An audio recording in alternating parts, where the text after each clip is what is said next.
I wrote a book a couple years ago on how to engage with leftists, with basically how to defeat them. It's called How to Topple the Left's House of Cards.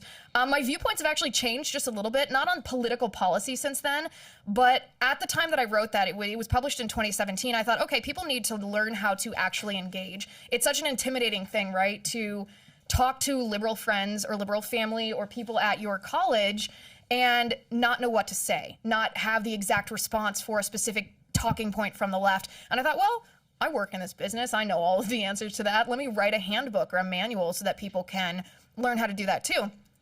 And it's not that I reject that viewpoint now. I've just realized that given the ideology that is so pervasive on the left right now, this very Marxist ideology, whether it's critical race theory, whether it's the transgender ideology, 1619 Project, this anti-American attitude coming from the left, that we actually can't always change people's minds. Call this cynicism that's come with age, but we can't necessarily change people's minds, but what we can do is we can enact policies that stop the creation of new leftists, meaning stop people from being indoctrinated into Marxism. And so that has resonated in such an interesting way with young people on college campuses, to hear like, oh, I might not be able to change this crazy professor's viewpoint, but I can actually do things at the state or local level that stop his viewpoint being taught to children or stop his viewpoint being applied to me. So that's what I've been spending the last semester doing, talking to college students about that, and just diving into this new media that we're all doing. What do you hear when you go talk to college students? What do you like? And I'm not talking about people that agree with you, because people who agree with you, it is what it is. There's no converting there. It's people that don't agree with you that are open to receiving. What are you noticing with them? Yeah, I mean, they immediately appeal to kindness and compassion, or how they define kindness and compassion. So one of the most common questions that I get from leftists is, oh, I have a transgender friend, or I have a transgender classmate, and I don't want to deny their dignity. I don't want to deny their personhood. I don't want to anger them by not calling them by the pronouns that they choose or not acknowledging what they're suffering. And that's a very valid, Is that the most common response, that it has to do with trans pronunciation of their how they identify? That's the most common thing you hear? Literally the most common thing that I hear from college-age liberals is, you're not being kind to transgender. I am just trying to be kind to these people, because these people, the narrative is that they're bullied. The narrative is that they commit suicide at very high rates, which is true on both accounts. And these college kids want to know, why I don't support their transition, because these students believe that the transition is actually being helpful to the student. If you have 100 conversations, how many times does the trans stuff come up with these people as the first thing they bring up? A lot. Really? Like 50%, 80%? That's insane. Yeah, that's crazy. Because and it's like a heavy topic, right? Yeah. I guess, but less than 1% of the world identifies as trans. But go back and think when you and I were in high school. That was a long time ago, right? 25 years ago, we were in high school. There was no cell phones, right? For me, 25 years. For you, 23 years. There was no cell phones. There was no social media. There was no Facebook. There was none of that stuff. So that's what they're seeing every day. So they're seeing those videos going viral. That's the topic. They're seeing the controversy the Dave behind Chappelle stuff that's going on, the Caitlyn Jenners of the world. You're not nice. You're not, you're too disrespectful. You let people be. Why don't you accept? And that's the conversation they're probably going through. But there's a difference between like what's being seen and the reality that it's such a non-issue for 99.9% of Americans. But you got to know the campus. The campus is a... Well, it's a good part of human nature, though, to want to be a voice for the voiceless or to want to stand up for the marginalized. So I don't discourage that. I encourage the college students to actually define, well, what is compassion? What does it mean to actually help these people? What does it mean to give them dignity and respect? Because we should treat everyone with dignity and respect and fight for equality under the law. But it's not compassionate to push them into a surgery that they're going to regret that's irrevocable. It's not compassionate to indulge delusion. That's not compassion. That's actually the opposite. That's a form of abuse. Do you have trans friends? Yeah. You do?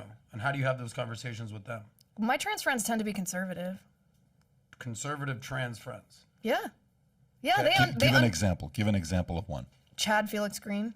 Chad Felix Green? And what's the conversation with him, or Chad being transgender? What's his approach towards politics versus others? He's very much against the transgender ideology as it pertains to our current political topic. He understands that he suffers from gender dysphoria. That's a real thing. It's a mental health issue. He understands that he suffers from that, and that it causes him to want to mutilate his body, and he resists that. He understands that, he was guided a lot by Walt Heyer. I don't know if you're familiar with Walt Heyer. Walt Heyer is probably 65, 70 years old right now. Transitioned, was born biologically male, transitioned to a woman, spent 20 years as a quote unquote woman, and then detransitioned because of regret. And now helps young people who are suffering from gender dysphoria either detransition or cope how you should with the mental health issue. So Chad still identifies as, he says he's transgender, he says he suffers from gender dysphoria, but he didn't undergo surgery. Yeah, I think the biggest thing is the fact that you can't have the conversation, you can't challenge, you can't push somebody's whatever argument they may be having. That's the issue. But it's great to see somebody like you. I think you're doing it, Charlie's doing it, few people are doing it that are going on campuses, and it's creating a ruckus. It's getting, have you had an experience where they wanted to kick you off campus? Has that happened to you yet or no? Are they pretty friendly to you? Well, no, they're not friendly to me. So what typically happens, or what happened, I'm trying to think of what college this was. I think it was at the University of Michigan. We went to the University of Michigan late last fall, and they put posters up. The YAF students, Young America's Foundation students that host me on the campuses, put posters up for the events all over, and they plastered probably 1,000 of them all over the walls just to make a show. And then they caught on video leftists who were ripping them down one by one and throwing them in the trash can. There's been a really interesting change, though, on college campuses. 5 years ago, if you went to a college campus and talked about a controversial issue, a lot of people would turn out who didn't agree with you. It was, in fact, everyone's seen those video clips where the leftist is getting squashed by some, owned, if you will, by some conservative speaker, and they wanted to engage. They thought, listen, my arguments will get the best of you. They wanted to have that engagement. They don't come anymore. They don't come anymore the same way. Since the advent of cancel culture, since the advent of these safe spaces and trigger warnings and everything, they typically just go outside and protest, and they don't want you to be allowed to be there versus engagement.